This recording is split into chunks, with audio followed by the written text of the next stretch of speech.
नमस्कार साथियों, स्वागत है आपका आपके चैनल DRX अजय दुबे में। आज हम आए हैं ककराही के यदुवंशी नगर में। यहाँ पे शीतला माता का मंदिर है। आइए आपको उसका दर्शन कराते हैं। पहले देखिए ये मंदिर जो है इस तरफ से कितना बड़ा है। ये भी यहाँ का प्रांगण जो है बहुत ही मनोरम, बहुत ही अच्छा है। ये देखिए,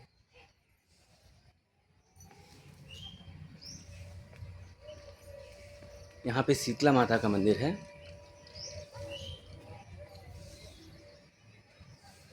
बहुत ही अच्छी पुरानी है ये भी। देखिए,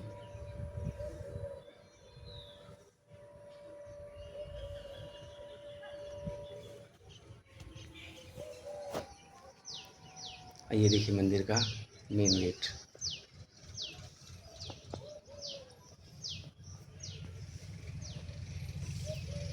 और उधर जो पीछे आपके संत जी का मंदिर। ये देखिए मंदिर के पीछे पूरा प्रांगण बहुत ही मनोरम दृश्य है। आप लोग यहाँ आना चाहें तो आ सकते हैं। एक बार यहाँ से फिर से देख लीजिए।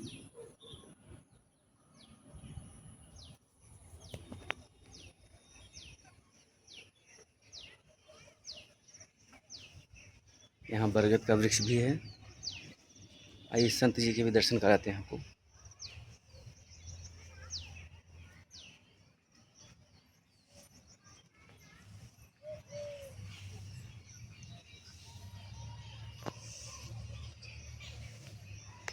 ये देखिए संत जी।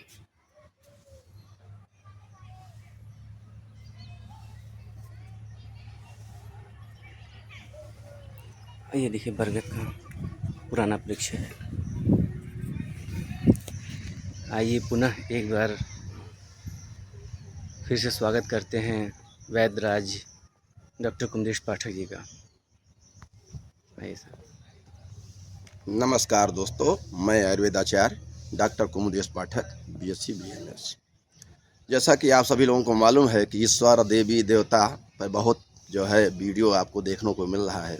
तमाम प्रवचनकर्ताओं के द्वारा तमाम चीज़ आप लोग संशय में पड़े हुए हैं कि किसको सही देवी माने, किसको सही देवता माने। वास्तव में कौन सी अभूतपूर्व शक्ति है, आदि शक्ति है, कौन ऐसा निर्विकार शक्ति है जो पूरे ब्रह्मांड को चला रहा है, इसको मैं आयुर्वेद से सुश्रुत संहिता से फिर प्रकाश डालने का प्रयास कर रहा हूँ। मुझे जो तुच्छ ज्ञान है उसे आप ध्यान से सुनिए। मैंने आप लोगों को बताया था कि 3 कैटेगरी है। पहला कैटेगरी है ईश्वर, जिसे ऑल थिंग कहते हैं। दूसरा कैटेगरी है देवी देवता, जिसे समथिंग कहते हैं। तीसरा कैटेगरी है मनुष्य, जिसे नथिंग कहते हैं। यही मनुष्य जो नथिंग है, इसी के अंदर बहुत बड़ा अभिमान है, बहुत बड़ा घमंड है, बहुत बेकार है। बाकी दोनों की कैटेगरी तो सराहनीय है, प्रशंसनीय है, शरणागत है। उनके हम शरणागत होते ही हैं। सबके इष्ट देवता होते हैं, लेकिन उस सभी इष्ट देवताओं में उस देवता में ईश्वर का वास अवश्य होता है, जिस ईश्वर पर हम प्रकाश डालेंगे। अब मैं जैसे आपको बताऊं, मैं मन की बात पकड़ता हूं कि अगर किसी व्यक्ति से 10 रुपये आप ले लीजिए, तो वो गली गली कूचे कूचे पूरे नगर में घूम घूम के ये कह देता है कि मैंने उन्हें जिलाया, मैंने उन्हें खिलाया, मैंने उसे जिंदा किया, मैं ही उनका देवी हूँ, मैं ही उनका देवता हूँ। सब कुछ कह डालता है, जबकि उसको नहीं कहना चाहिए। ये उसकी तुच्छता है। जबकि उसका आयु मात्र 50 साल है, 10 साल है, 100 साल है, क्या है कुछ पता ही नहीं है। 60 साल तक का है मैक्सिमम, पर उसे अल्पायु में इतना ज़्यादा घमंड है कि जैसे उसने सब कुछ वही हो गया है। तो कहने का मतलब, आप किसी के लिए समर्पित हैं, इसलिए आपको हल्का समझने लगा। आप किसी के पीछे उतना पागल होइए जितना पागल होने लायक हो। आप उतना पागल मत हो जाइए कि जिससे कि वो आपको पागल समझने लगे। ये आपके लिए हम रिक्वेस्ट करते हैं कि उसके मैं भुक्तभोगी हूँ।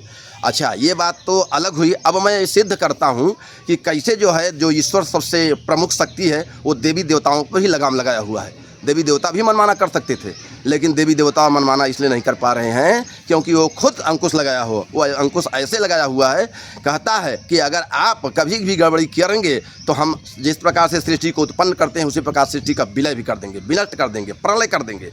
वही ईश्वर कहता है। कैसे कहता है? स्वभावम ईश्वरम कालम यदृक्षाम नियतिम तथा परिणामम च मन्यन्ते प्रकृतिम प्रेतुदर्शिना।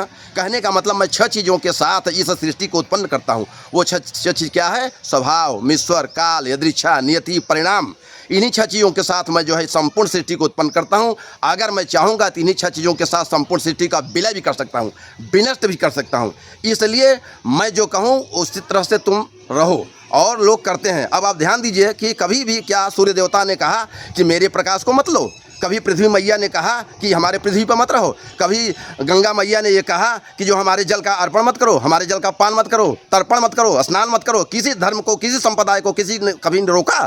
कभी नहीं रोका। आप इसको ध्यान दीजिए, कभी भी देवी देवता ईश्वर कभी किसी पर कुछ कहते ही नहीं और परमार्थ रूप से कार्य करते हैं, और लोग यही नहीं समझ पाते। इसे समझने के लिए आपको इस चीज़ को समझना होगा कि वो कैसे इस जगत को संचालित कर रहा है। वो ये कहता है कि सर्वभूतानां कारणम अकारणम सत्वरजस्तमो लक्षण मष्ट रूपम अखिलस्य जगत संभव हेतुरव्यक्तम नाम तदेकम बहुना क्षेत्र ज्ञानाधिष्ठानम समुद्र इवोदकानाम भवानाम। मैं सभी भूतों में, सभी पदार्थों में, सभी द्रव्यों में, सभी पदार्थों में कारण के कारण हूँ। मैं स्वयं कारण हूँ, इसलिए मुझे नहीं पकड़ पाओगे।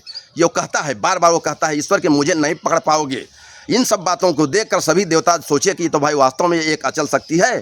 फिर इस चीज़ की पुष्टि कैसे है कि वास्तव में अचल शक्ति हो? तो देवी देवता सभी ने मिल करके ये एक स्तुति किए, वंदना किए कि सब आप ही हैं। जैसे हम देवी देवताओं को कृपा कर रहे हैं वैसे मनुष्यों पर भी कृपा करिए।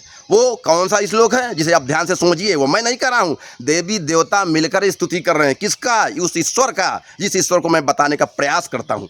वो श्लोक आप जान लीजिए। उस श्लोक क्या है? असित गिर समम स्यात् कज्जलम सिंधु पात्रे सोर तरुवर शाखा लेखनी पत्र मुर्भिम लिखत यदि गृहत्वा शारदा सर्वकालम तदपि तव गुणानामीश पारम नयाति। अर्थात पूरे काले पहाड़ को जो है समुद्र में घोल करके स्याही बना लिया जाए, जितने पेड़ पौधे हैं सबके टहनियों को काट करके कलम बना लिया जाए, और पृथ्वी मैया को कागज बना करके सरस्वती मैया आकर सदा सर्वदा आपके गुणों को लिखें। किसके गुणों को? उसी ईश्वर को, उसी देवता को। ये सुश्रुत संहिता बोला है, मैं नहीं बोल रहा हूँ, मेरे को तो तुच्छ ज्ञान है।